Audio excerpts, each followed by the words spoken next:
Hello, my name is Calvin Edwards, and welcome to my channel. Today, I want to do a movie review on The Banker. I watched this movie twice.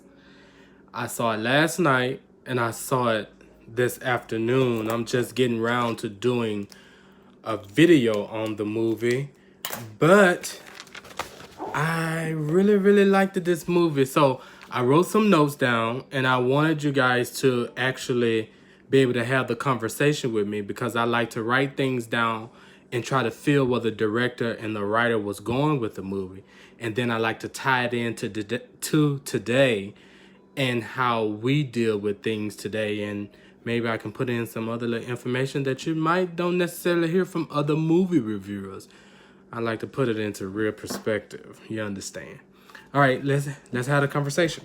So, this movie was set in the 1960s.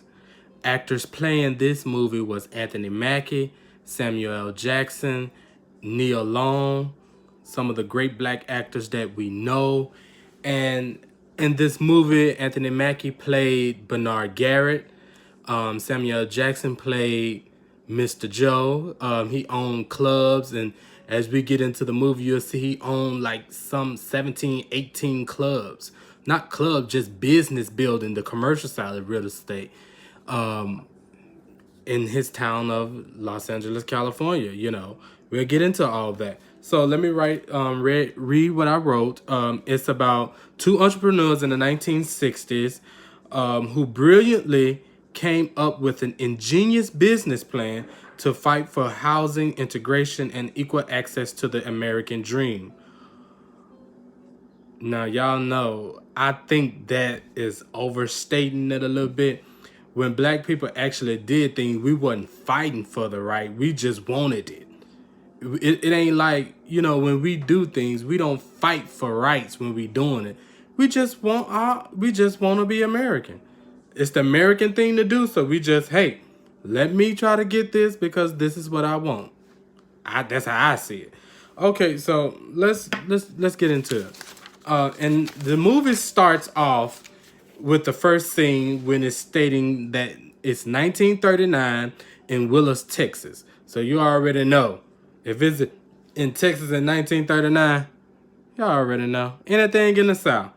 Okay, so Bernard S. Garrett was a shoeshine boy. Back in those times, in his younger age, at this time, it was him and his father. You don't see anything about the mother. I'm imagining she passed away maybe or something like that. That's not even given in the story. But she's a shoeshine man. Well, he's a shoeshine man. Y'all forgive me. He's a shoeshine young child. And the businessman sitting there talking business over him. And he's writing formulas for the things that they're saying, although he's hearing them say those things. He's sitting down writing the formula so he can go home and memorize them so he can know how white men do business, as you'll see. And there's another part in there right after that. He was sitting in the window of the bank, like where they couldn't see him. It was a little ledge where he can sit on. And one of the chauffeurs, that's a black guy, snatched him down out of the window and said, "What are you doing up there listening to those white men business?" That kind of made me mad, but at the same time, I understood where he was coming from, because he was speaking from a place of he didn't want to happen to Bernard what happened to young men of the past who tried to look into white men's business to figure out how they got to where they are, or where they trying to become businessmen for themselves. And that really kind of did thing, ran him all the way across the street, and he ran all the way home to his dad. And I put down number 2, his father having a conversation with him about what happened that day. Because, everybody black then, I can say in those communities, they knew each other. You ain't going to do something and you not know who that person is in the community.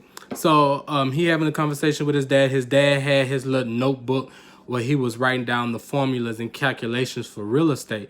And for that young man to know how to do those things, back then you have to be smart, because as a little side note, I am a pre-licensed salesperson for real estate, and I tell you, you have to know those formulas to be able to push out those percentages and know what your commission's gonna be, know what the factors of a building or a property gonna be for the years to come, and then you give that, that estimation of what it's gonna be. So, I just thought he was pretty smart, doing that. And it's a lot of things that always point back to how they are much smarter back then than they are today, because we have everything at our fingertips and we still can't seem to match that kind of smartness. I'm gonna say that and keep on going. And then it fast forward through the movie and it pushes ahead that he finally got married and had a son. His wife, Nia Long, which is, we're going to go by Mrs. Garret right now because I know she had a first name. I can't remember it. But we're going to go by Mrs. Garret. All right. So she was going to California where her uncle lived. They call him Deacon.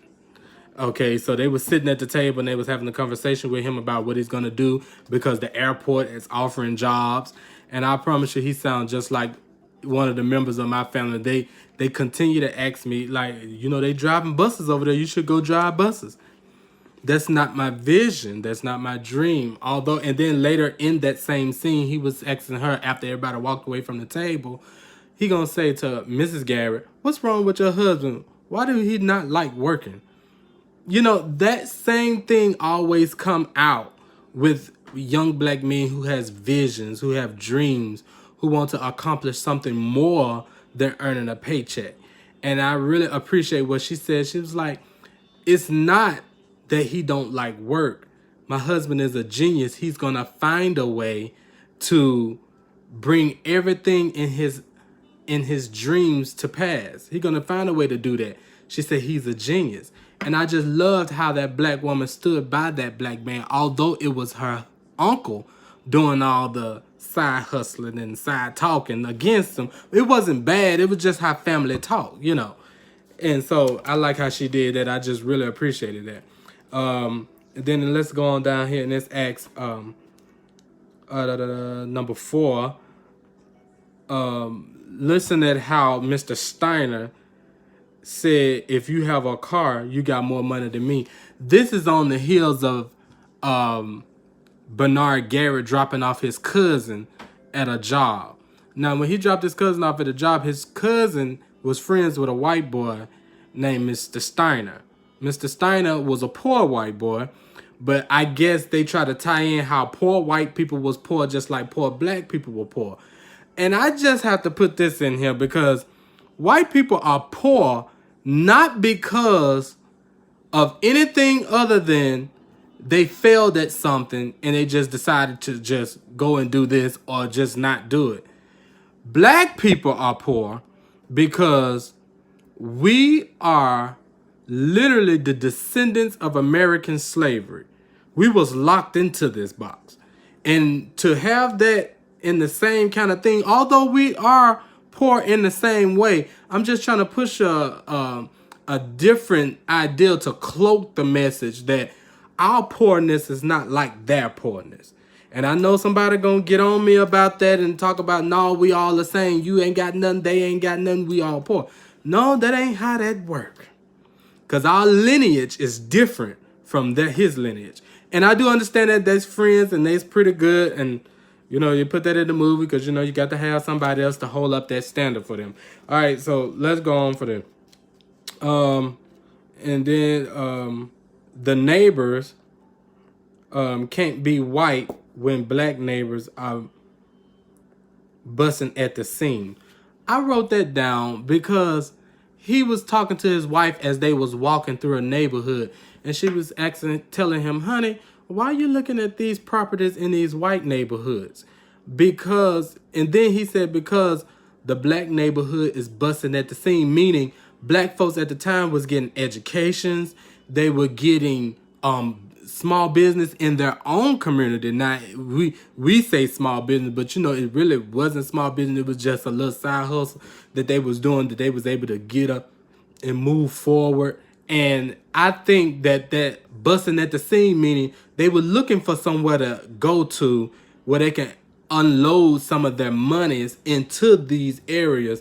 And the reason he said that he was able to see beyond where the people were. And I think I like that a lot too, because he was able to go in his mind and in his vision, since business wise, into a place where he can send them into the future to be able to know, okay, well, black people getting these education, they getting this little business, they getting their little side hustle. After a while, they're gonna be looking for somewhere to buy. I need to be able to open up the market for them so they can be able to go right over here and purchase these things. I totally agree with that, because you got to find a way. You can't stay in the same vicinity where everybody else said. When it's time for you to go, it's time for you to just move on and push forward. I liked that note too. Let me check these things out, because I'm really getting into it right now. Then that's when his wife, Mrs. Garret, she used to work at the Plantation Club, and it's a funny thing that you call it the Plantation Club. I really like that idea. She went to go see Joe at the club. Now she brought her husband, well-to-do black man. He gonna look down on, a black man that running a club. So you know how that went on in the movie. They went to see Joe, and things got a little heated in there. He was just joking. As you know, most dudes in the hood, old cats in the hood, they always gonna have little jokes to test and see where you at. What kind of person are you? Are you this kind of person that you can't take a joke? Then they know how they gonna deal business with you. If you're a person that you can hear something and you can't catch on readily, then they still understand what kind of person which you are.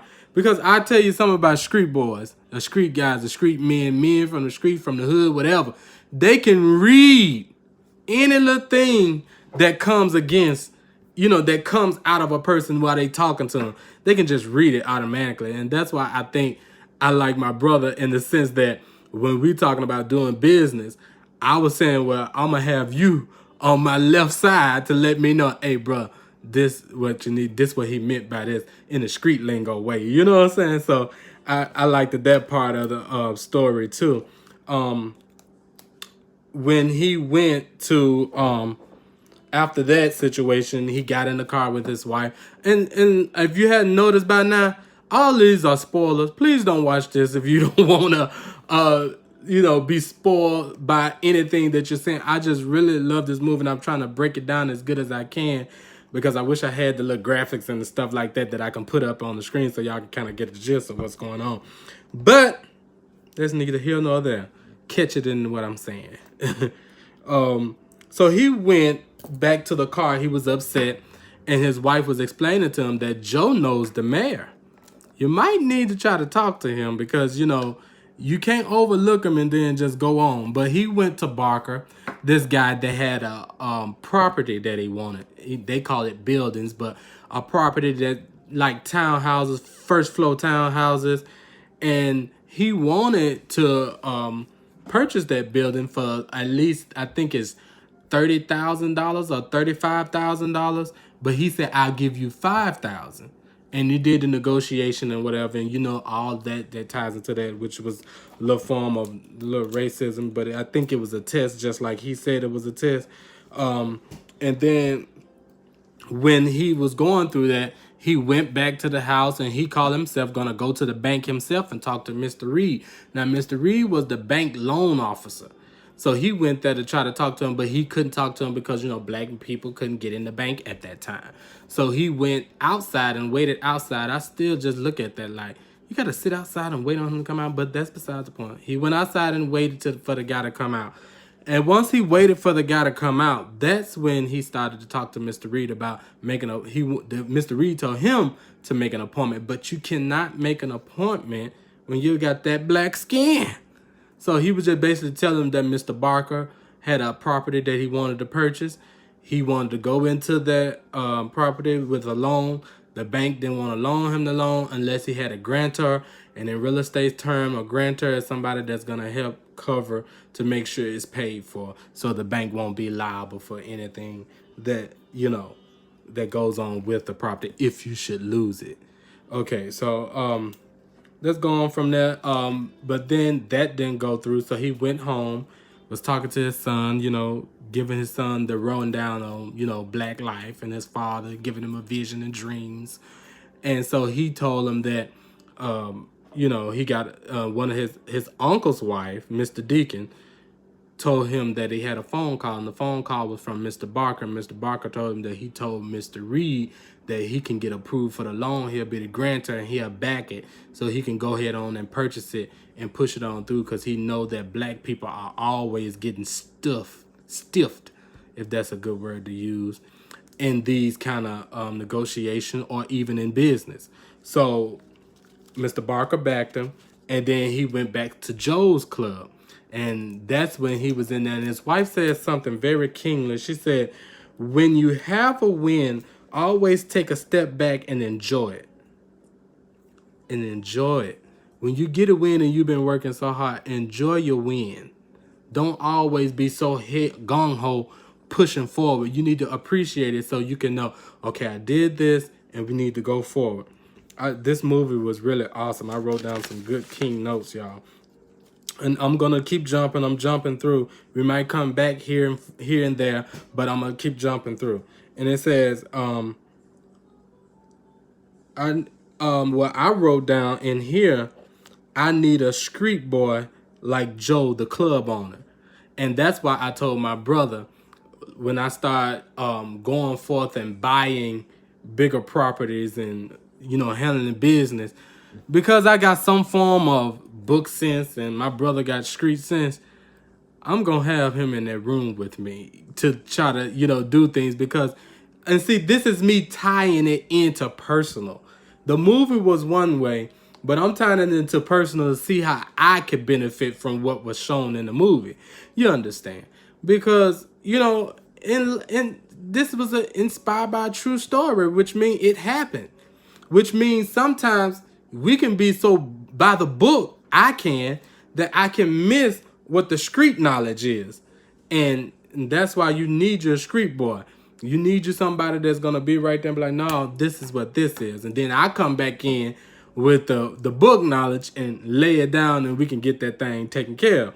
Okay, so that's neither here nor there.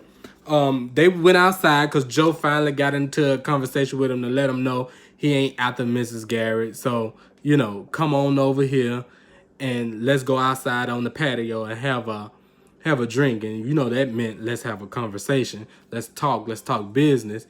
And Joe got a lot of stuff business-wise. Man, it's so nice how black people was doing it then. Even, and I hate to say just how black people was doing it in business-wise because, still then there were a lot of poor blacks.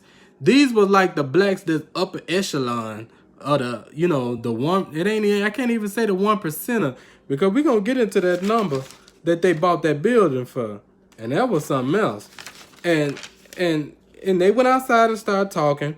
And he said to Bernard Garret, Joe said to Bernard, you angry? And he said, no, I'm not angry. He said, yes, you are. Your anger that you have is the anger that you don't show. And that's the best kind of anger. And he said, why? He said, because that's the anger that'll help you get shit done. And I said, that's it. I like it. Because, you can be mad and you can be so mad till you destroy yourself. But then you got to have a certain kind of anger, like the Bible say, be angry and sin not. Meaning you can get mad, but calm yourself down so you can see the strategy. So you can map out the way. So you can get things done in the way that you need it done for you. I just thought that was awesome. So he acquired the building.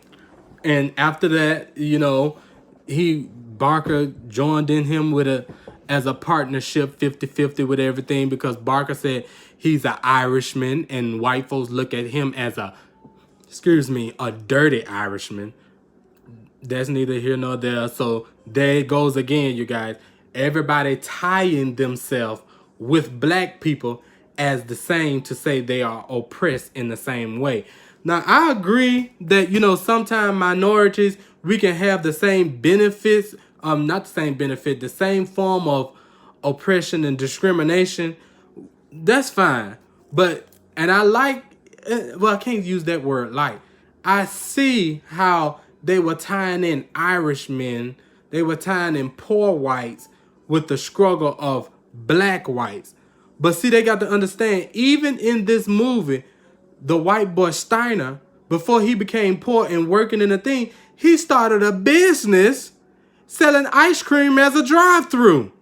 Then Mr. Barker has a business and he's selling property and real estate, which made him rich. Black people couldn't do that unless they had a way in.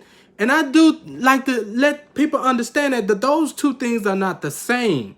You have to go in with a notion that black people came through a lineage of slavery. That stopped them. You being Irish is not the same as a black person coming through the lineage of slavery and being blocked on everything. You was able to still start a business. Young white boy that just became poor and his business failed, he just didn't try again. If he tried again, I guarantee you he would have got it. But that's beside the point. My voice getting high. Y'all know I'm starting to feel it.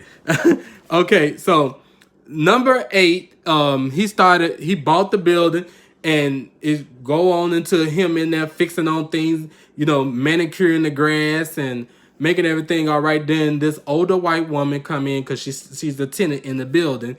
And she went in and said, "Oh, what y'all doing here? Blacks don't supposed to be in this area. And they supposed to be from 8 to 6 o'clock. That's the rule in that area, I guess, of Los Angeles." And see, still Jim Crow scratched everywhere. Anyway, so she was white, and she called the police on him saying he impersonating the owner of the building. So the police came out. Police is always the first line of defense for white folks when they are unhappy. And that's the thing that I wrote down, because I got to make it be understood that these things happen to us not because of anything other than the fact that we are black and we come from slavery. These folks didn't expect us to be here this long. So when she pulled that notion, to call the police and say he impersonating the owner of the property, he had to pull out his papers and show that he owned the property. And the police said, you do. And then the police had the nerve to tell him to respect his tenants. I ain't got to respect you. But I understood for the times, he had to do what he had to do. So let's get on to this. The deal he made with Barker would be protected under today's real estate laws. Example, fish farm of $1 million or more. Okay, so this is going to probably be a minute. I'm breaking this down like I know how to do.